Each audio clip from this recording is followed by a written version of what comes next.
Welcome to The Performance Code, the official podcast of PCodeNation.com and the Performance Code community. Tune in each week as top performers and fitness experts share their tactics and strategies to get you on the fast track to achieving maximum results. And now, your host, Justin Schollard. Hey, everybody, this is Justin Schollard, and you're listening to episode number 20. Well, guys, we've made it to episode 20, and as always, I just want to thank you guys for sticking in there with me while I figured this podcast game out. I'm a big believer in imperfect action, and that goes for anything in life, whether I want to start a podcast or a fitness program or whatever it is that you want to do. It's super important that you don't wait until you have it all figured out, because then you're going to slip into something that I call analysis paralysis. Maybe you guys can relate. Maybe you've experienced it once or twice where you want to do something. And let's just say in my case, it was start this podcast, right? And I knew I wanted to do it. I knew I had a lot to say, but I just kept putting it off. I wanted to research more. I wanted to read all the books and watch the videos. And after countless tutorial videos, it just gets to that point where you just got to go, okay, it's time to shit or get off the pot. You know what I mean? For you, that might mean a fitness program. For me, that was a podcast, but it changes depending on what stage of your life you're in and where you're at and what your interests are. There was a point in my life where it was getting a fitness program started for me. So in that sort of line of thinking where we want to start a fitness program, maybe we're already in one, but we want to take it to the next level, and we get confused because there's just so much information out there. Lift heavy, lift light, isolation, compound, functional, machines, HIIT training, weightlifting, you name it. There's a gazillion different ways you can do it. So what I want to do today is just talk about whether or not you should go heavy or you should go light. In the Performance Code Academy, I always do a nice blend of heavy and light training for my members. So basically, we would start out after the warm-up, usually heavy. I mean, the thing is that there's never like a blanket general rule, right? The reality is that our body is designed to acclimate. So if you stick with one thing for too long, you're going to see a diminishing return on your results. So it's always important to have heavier days and lighter days and circuit days and just weightlifting days. But like in the academy, we'll always start out with some compound heavy lifting. Let's just say it's squats, for example, right? And heavy might mean like a heavy set of 10 one week, and then the next week it might mean a heavy set of 2. Now there's a big difference in a heavy set of 10 versus a heavy set of 2. There's variation is so important, but as far as like whether you should lift heavy, quote unquote, or light, quote unquote, it really just depends on your skill level. And in the beginning, whenever someone's starting out with a fitness program, I always recommend just go light, especially if you're starting brand new, especially if you haven't been exercising or what you've been doing is very, very different from what you're starting now. For example, if we get people that come in the gym, or I have my free coaching calls with people for Performance Code, and they're interested in starting a program, but they tell me that all they've been doing was like yoga for the past year or two. Then not to say that they're not of a certain fitness level, however, all of a sudden squatting, bench pressing, pull-ups, rows, heavy stuff like that, it's so important that you get it right. But until you've had enough experience lifting with weights, it's just really going to be hard to know and to understand if your body's in the right position or not, especially if you start out too heavy, right? This happens to be with the younger guys, or just guys in general, let's be honest, but they get excited about a weightlifting program. They want to put on muscle, and they're led to believe that heavy weights are going to build muscle. And although that is true to an extent, the problem is that we tend to start chasing numbers. And if we get too concerned with how much weight we're lifting versus how well we're lifting that weight, then we're probably just asking for an injury. So what I recommend is always start out light. And I'm talking empty barbell light. Perfect the movement. Drill it. Ingrain that muscle pattern in your brain, and slowly but surely over the weeks you increase the weight until you get heavier and heavier and heavier.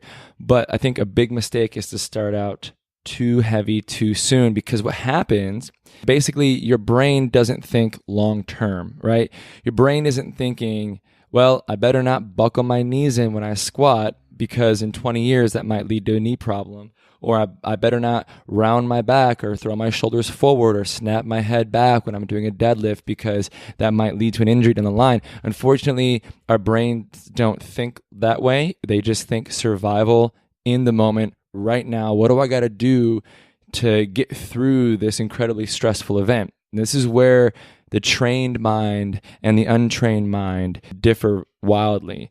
A trained person can walk up to a 300-pound barbell and have that connection with their body where their shoulders are back, their abs are braced, they take a big deep breath in, they squeeze their stomach muscles, they squeeze their glute muscles, and then they pull.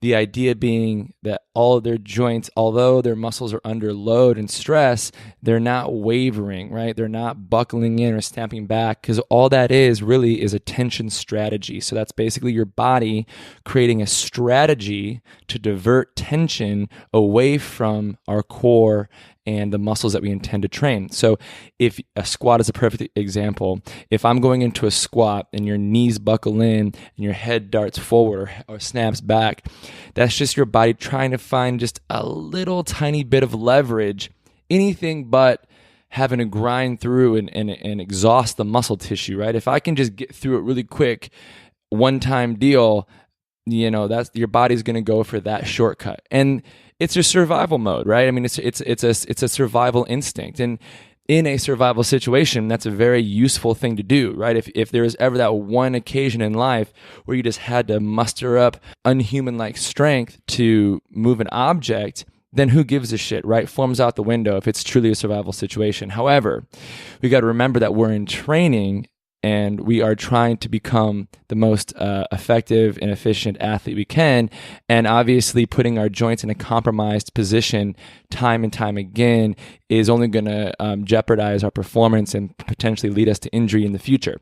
So important that we start out light so that way we can pay attention to these movement patterns and make sure that we're only practicing high quality movement patterns and we're creating a new normal in our body, in our brain, so that we don't have to default to high tension strategies, right? So the more you create this new normal where doing a squat with your knees open, abs tight, chin tucked, shoulders back is just the way you've always done them and the way you always do them, then as that weight gets heavier and heavier, you're going to be less likely to all of a sudden start developing these tension strategies that will jeopardize the health of your joints in the future.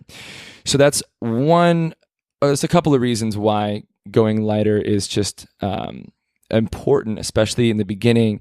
Another reason is that your muscles need time to build, right? Like you can increase your conditioning within a week. I mean, anybody who's ever just gone out running knows that the first time sucks. The second time sucks a little bit less. By the fourth or fifth time you go out, you're running at least a mile or so nonstop. I mean, you can see a marked improvement in a very short period of time in your conditioning. Strength, muscle, that's a different story. That takes a little bit longer to build and to develop.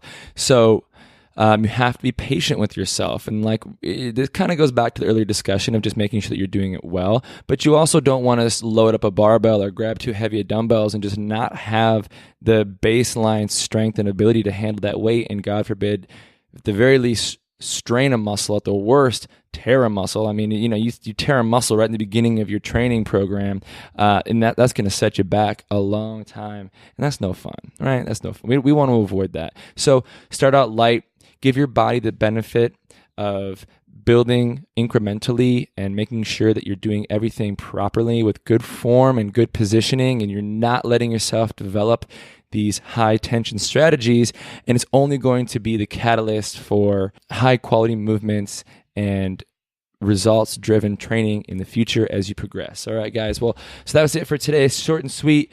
Basically just encouraging you guys to go light. Don't get ahead of yourself. Don't chase numbers. Check your ego at the door. Do it right. And pay attention to whether or not your body is creating these strategies. Really, you got to stay in the grind, right? You want to stay in the grind. If you're squatting or bench pressing or doing heavy rows or deadlifts or whatever it is that you're doing, and you hit that point where the alarm bells start going off. We've all been there. We're like, it's like the oh shit moment.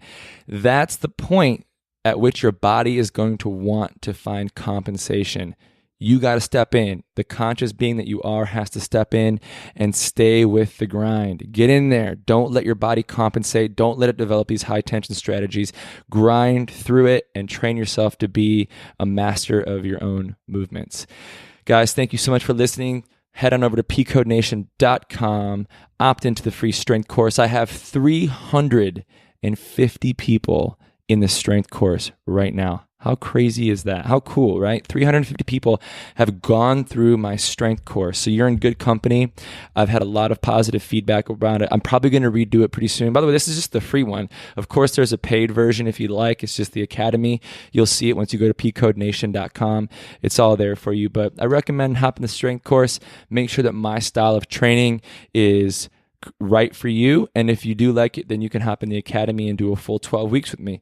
And then there's also the option for you to check out the first chapter of my book, which is called The Performance Code, 100% free on the homepage, guys, pcodenation.com. Everything you need right there, tons of help.